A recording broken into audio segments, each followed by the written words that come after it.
Good evening and welcome to Bury St Edmunds Buddhist Centre.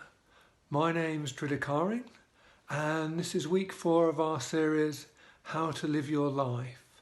And this week we'll be looking at the fourth precept, the fourth of the 5 precepts, to abstain from false speech and the positive aspect. With truthful communication, I purify my speech.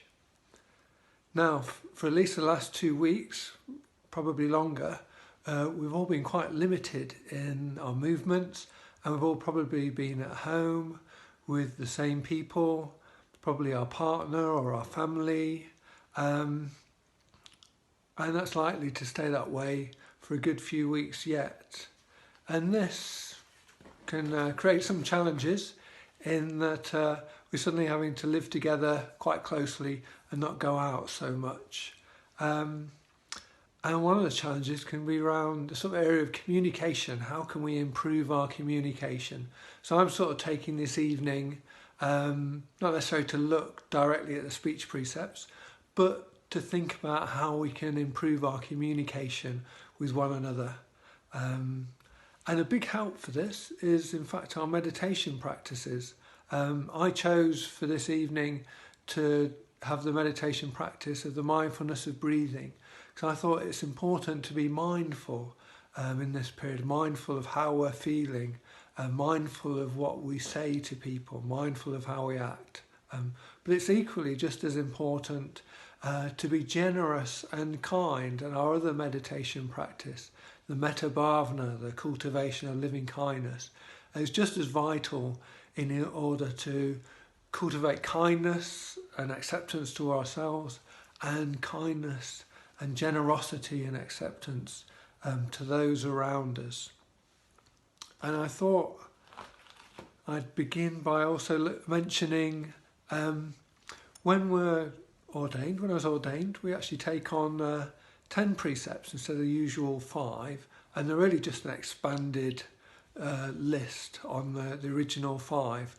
And part of that expansion is that we end up with 4 speech precepts. So as well as to abstain from false speech, we also have to abstain from harsh speech and abstain from useless, frivolous speech, and to abstain from slanderous speech. And the positive aspects of those are to cultivate kindly communication and helpful communication and harmonious communication. And the Buddha has a few things to say about this. So I thought I'd start with a couple of readings from the Dhammapada, a collection of sayings by the Buddha, which seems to cover really the whole of the spiritual life, the whole of the path, quite succinctly and in a down-to-earth way. So I'll read a couple of verses from the Dhammapada. Lying leads to sorrow. Concealing wrong actions leads to sorrow. These 2 acts of deceit take beings to the same state of woe. Avoid speaking harshly to others. Harsh speech prompts retaliation. Those hurt by your words may hurt you back.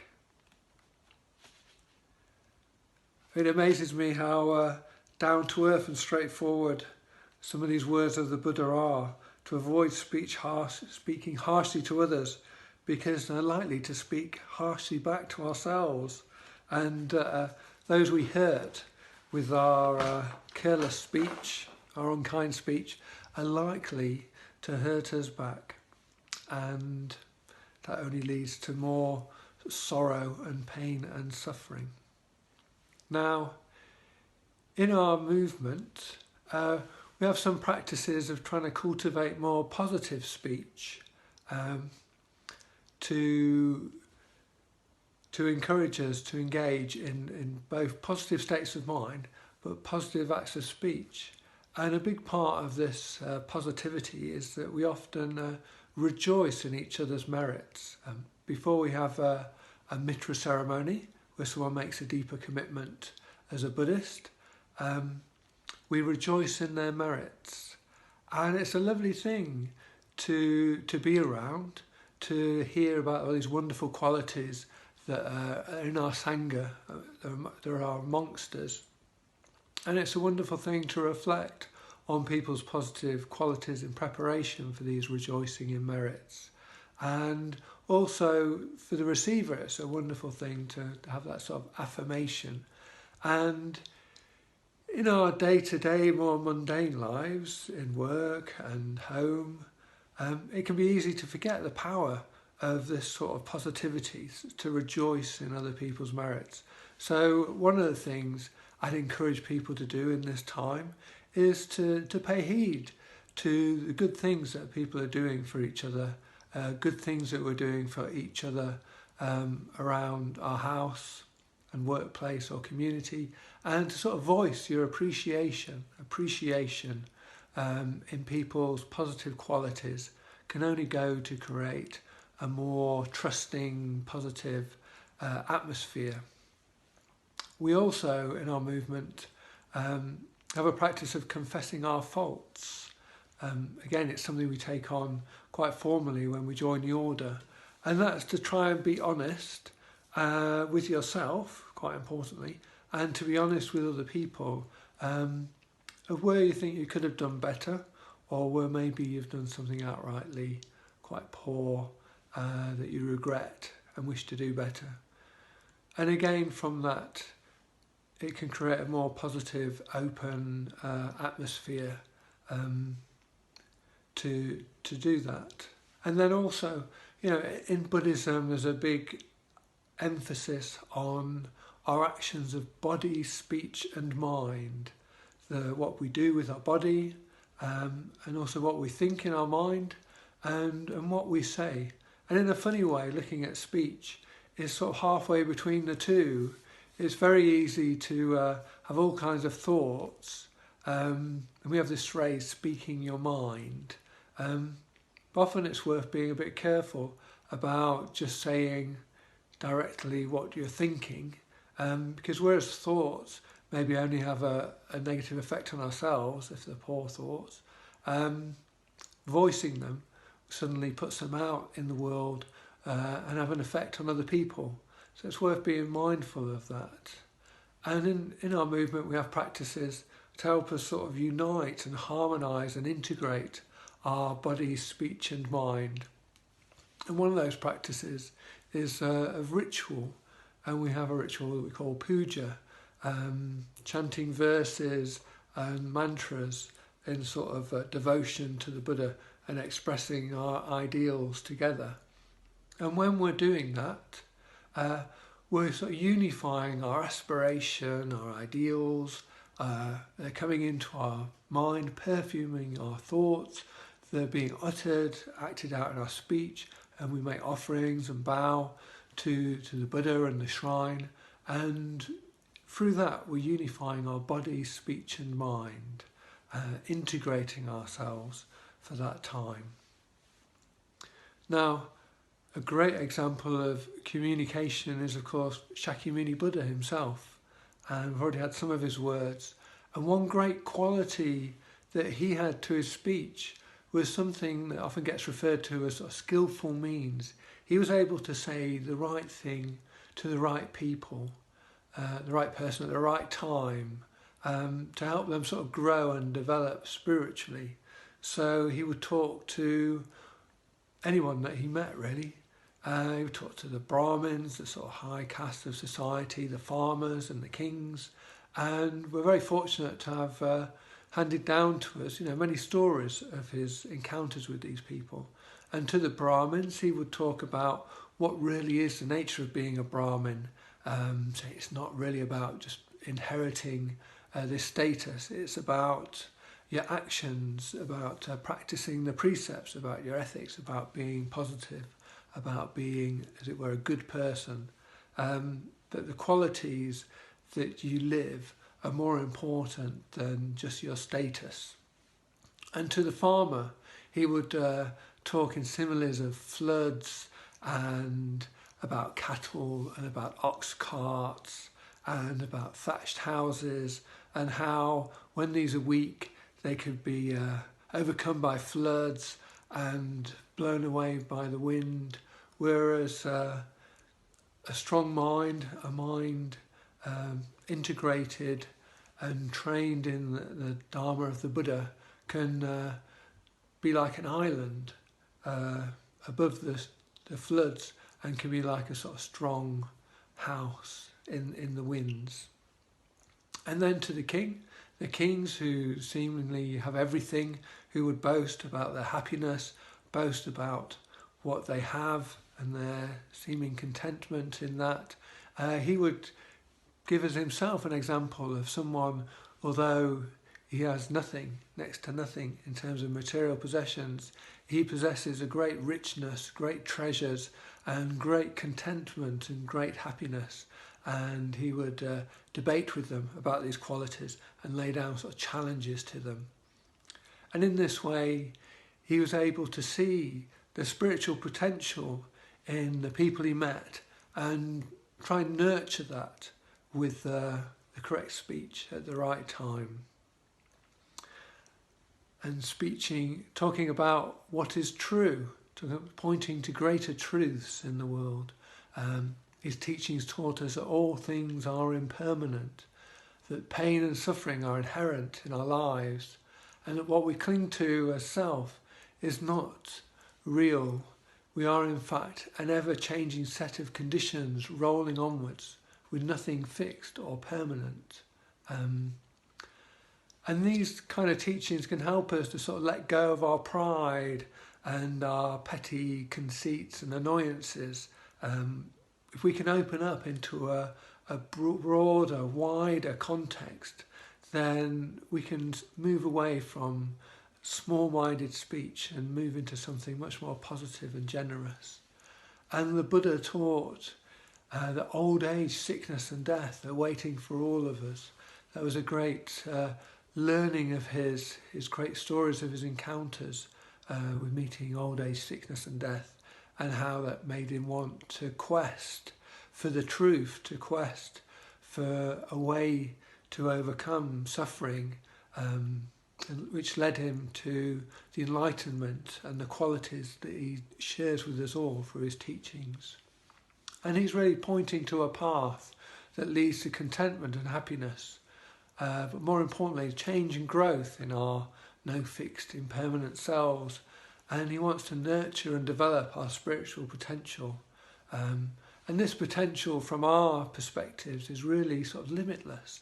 He's offering us the potential to grow and develop through our efforts in meditation and our practice, and being mindful of these qualities that we're seeking to cultivate in our speech.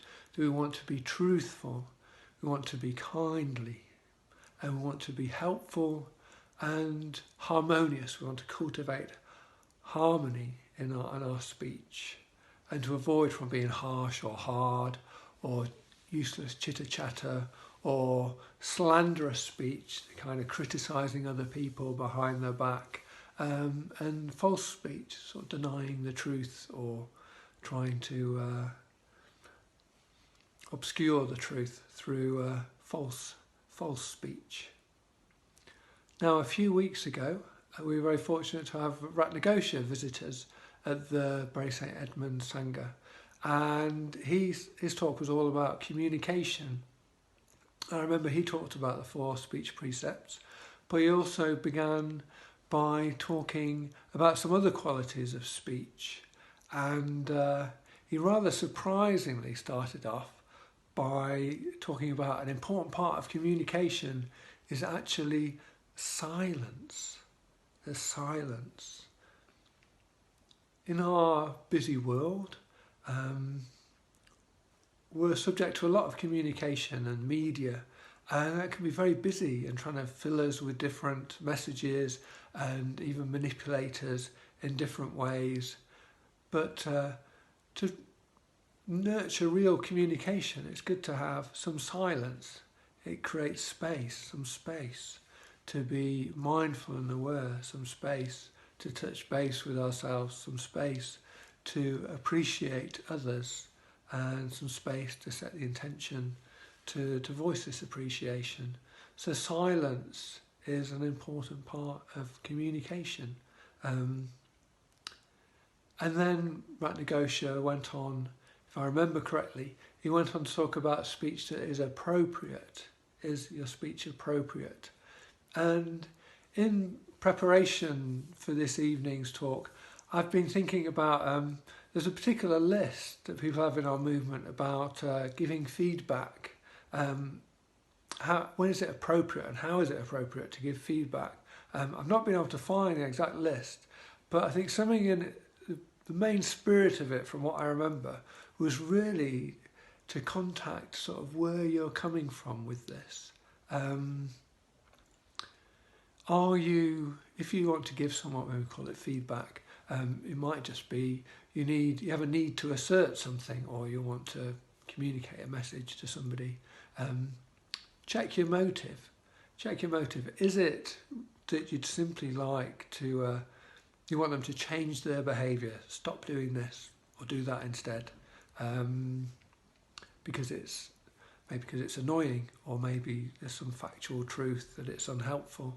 I'd advise sort of be careful with that, because it's, in some respects, it's sort of controlling. You're wishing to sort of control the other person, make them stop doing this, encourage them to do that, and people can pick up on that. What we really want to do is to help people to grow and develop and be more aware and understanding, and that's rather less a sort of outcome of them not doing this or doing something else instead.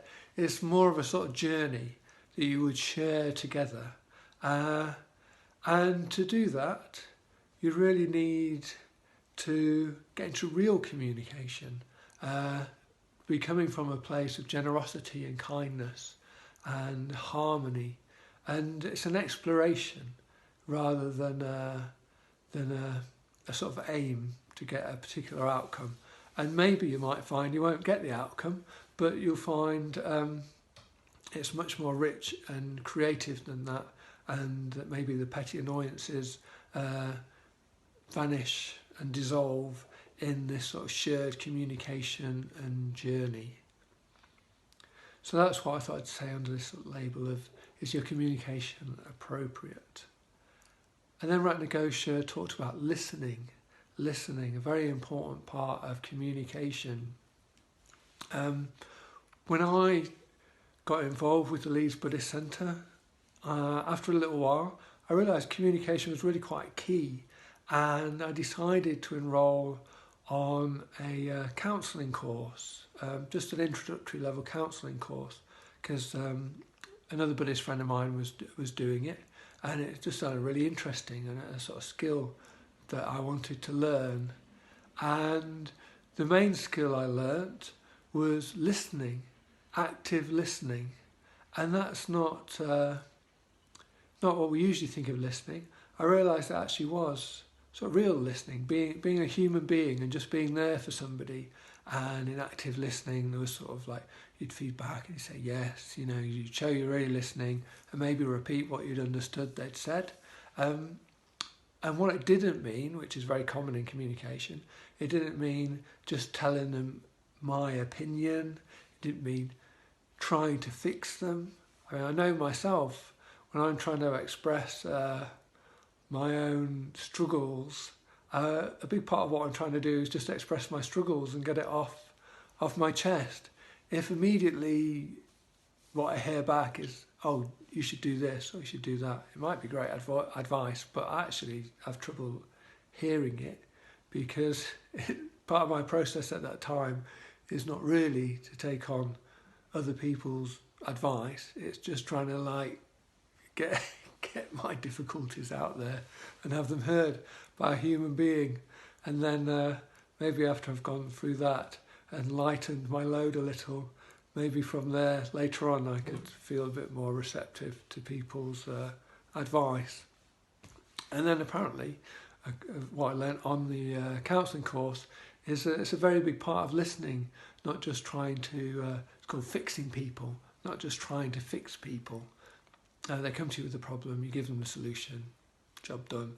It's not that simple. It's a lot more about engaging with somebody, really.